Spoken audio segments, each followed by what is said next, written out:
Alright fellas, with UFC 307 fast approaching, the main event features one of the biggest names in MMA being Alex Pereira. However, his opponent Khalil Rountree is lesser known by the general public. So for many of you, the question naturally turns to who is he, how good is he, and why does he deserve to be in this position? As well as what could we expect from this weekend's matchup? So let's answer all those questions and get right into it. Rountree's journey into MMA is one of the more unique stories in the sport. Born in Los Angeles, California, Rountree wasn't always destined for combat sports. He struggled with weight issues and seemed to have little hope as a young adult. Spurred on by watching his big brother watch MMA, he decided to start training Muay Thai at 19, and that's when he started to turn his life around. His entry into professional fighting wasn't immediate. He had no prior martial arts experience, so essentially he started from scratch. However, it didn't take him long to gain attention, with his natural athleticism and determination to succeed drawing eyes. His big break came when he joined The Ultimate Fighter Season 23, the reality show that serves as a launching pad for many UFC stars. Despite showing flashes of brilliance during the show, he didn't win the tournament. However, the experience provided was valuable, giving him the exposure and helping him earn a UFC contract. Since his debut in 2016, Rountree has faced a mix of seasoned veterans and dangerous up-and-comers,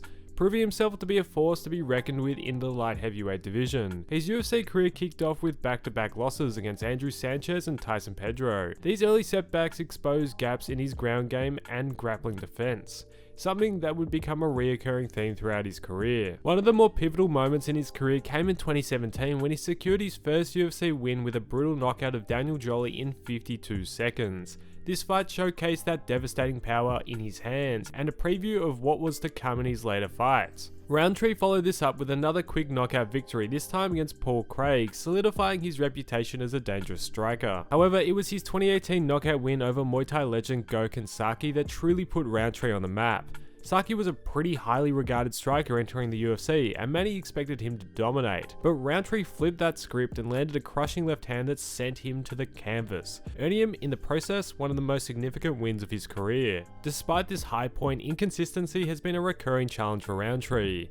His following fight against Johnny Walker in late 2018 resulted in a first round knockout loss. Walker's unorthodox and explosive style just simply overwhelmed him. In 2019, Rountree returned with a renewed focus, displaying a vastly improved Muay Thai game in a dominant decision over Eric Anders. His performance was clinical, dismantling Anders with powerful leg kicks and striking combinations. Unfortunately, Rountree's momentum was halted once more in his next bout against Ion Cutelaba, where he suffered a TKO loss. After taking some time away, Rountree returned to the octagon in 2021 with a new mindset and determination to prove himself once again. In 2022, he secured back-to-back victories. With these two big wins, these wins put Rountree back on track. Follow this with another split decision win and then an impressive first round KO over Chris Daukaus. His most recent fight against Anthony Smith was a pretty impressive outing, with a knockout putting him on the path for bigger things. Yet did I expect such bigger things to include a title challenge? Well, no.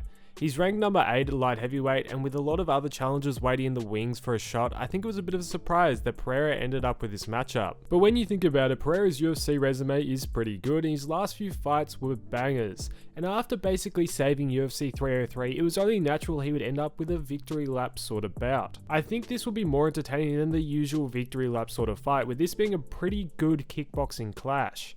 Rountree's style is deeply rooted in Muay Thai. He's known for his powerful leg kicks and explosive striking. His approach tends to be aggressive and forward pressing, aiming to overwhelm his opponents with volume and power. His focus on stand-up striking makes him particularly dangerous at that close range where he can utilize his kicks and knees effectively. While on the other hand, Pereira comes from more of a traditional kickboxing background, with a record that speaks for itself. Known for his precision, timing, and clinical nature of his strikes, his technique is polished and he maintains composure under pressure, often using his reach advantage to control the distance and the pace of the fight. His striking accuracy is a key component of his game, enabling him to land significant shots while managing his defensive positioning. While Rountree is a formidable striker, certain aspects of his game could pose significant challenges for him. His aggressive style sometimes leads to overcommitment on his strikes, which of course could leave him vulnerable to counterattacks from a striker like Pereira. His only road to success, in my opinion, is attempting to effectively close the distance and unleash powerful strikes, particularly his leg kicks and body shots. He might be able to somewhat disrupt Pereira's striking rhythm, but with Pereira's good control of range, this will be almost impossible. It's almost like a spray and pray sort of fight for Rountree. I see Pereira managing the distance and picking apart Rountree.